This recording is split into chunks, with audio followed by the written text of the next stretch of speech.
Shalom, Bapak dan Ibu serta saudara-saudara pemuda yang dikasihi Tuhan kita Yesus Kristus.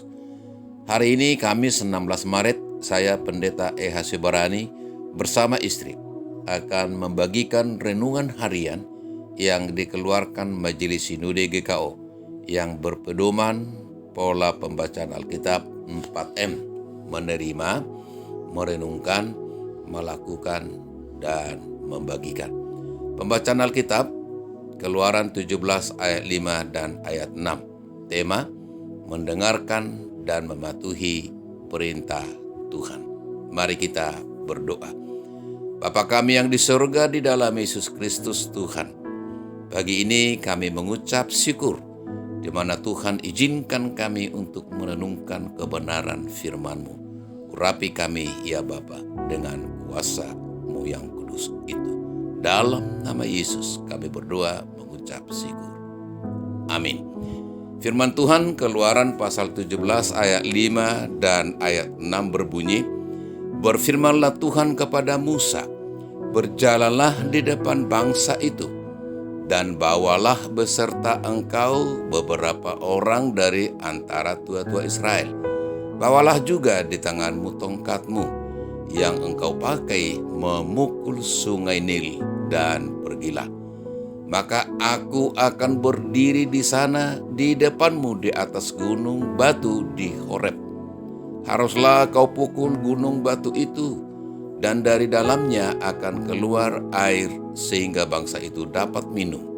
Demikianlah diperbuat Musa di depan mata tua-tua Israel. Demikian firman Tuhan. Apa yang dikatakan Tuhan kepada Musa untuk mengatasi masalah bangsa Israel?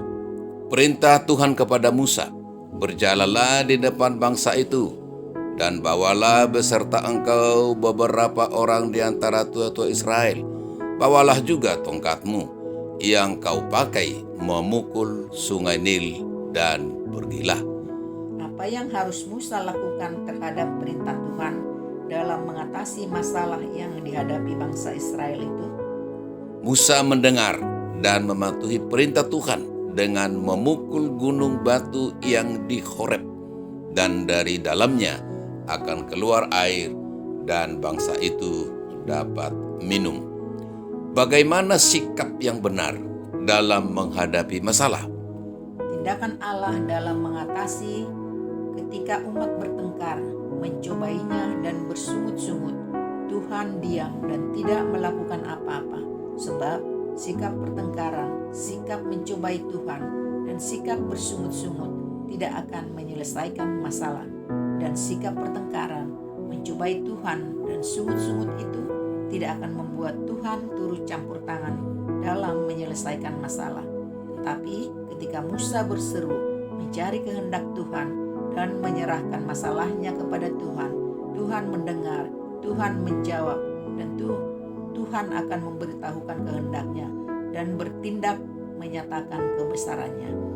Ayat 5, berfirman Tuhan kepada Musa supaya berjalan di depan bangsa itu dan membawa beberapa tua-tua Israel dan membawa tongkatnya.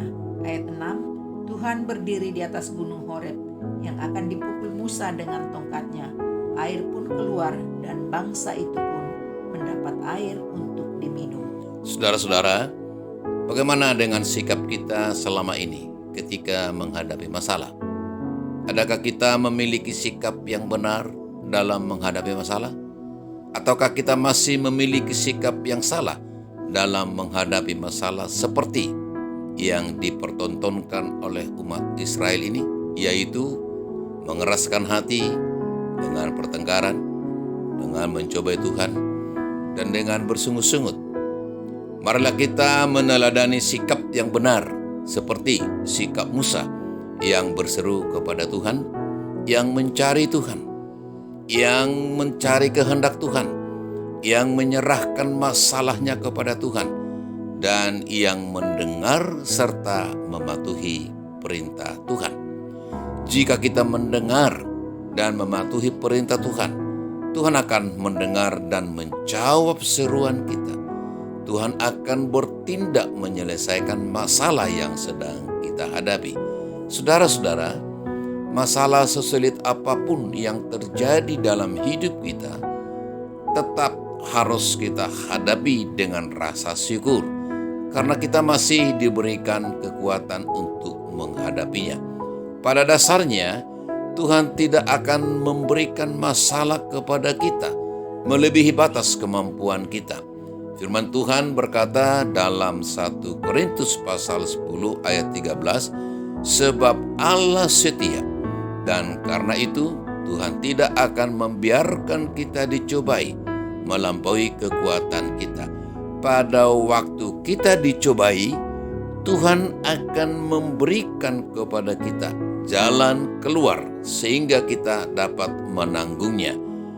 Mari setialah mendengar dan mematuhi perintah Tuhan, sehingga segala masalah yang sedang kita hadapi, Tuhan akan bertindak untuk menyelesaikannya dengan kebesarannya. Marilah kita bagikan kebenaran firman Tuhan ini kepada sahabat-sahabat kita, keluarga kita, dan kepada teman-teman kita. Amin. Mari kita berdoa. Bapa di surga, Bapa di dalam Yesus Kristus Tuhan kami, segala puji syukur kami panjatkan kehadirat-Mu Bapa. Kasih setiamu boleh terus kami rasakan dalam sepanjang hidup kami. Dan pada pagi hari ini Tuhan, kami sudah membaca merenungkan firman-Mu, di mana kami diingatkan untuk kami terus setia mematuhi perintah Tuhan. Kami boleh mengandalkan Tuhan, menyerahkan seluruh permasalahan hidup kami kepada Tuhan. Terima kasih Bapa, tolong kami dengan Roh Kudus-Mu, supaya kami boleh melakukan apa yang menjadi kehendak-Mu yang mulia dalam hidup kami. Dalam nama Tuhan Yesus kami berdoa dan mengucap syukur. Amin. Selamat beraktivitas. Tuhan Yesus memberkati.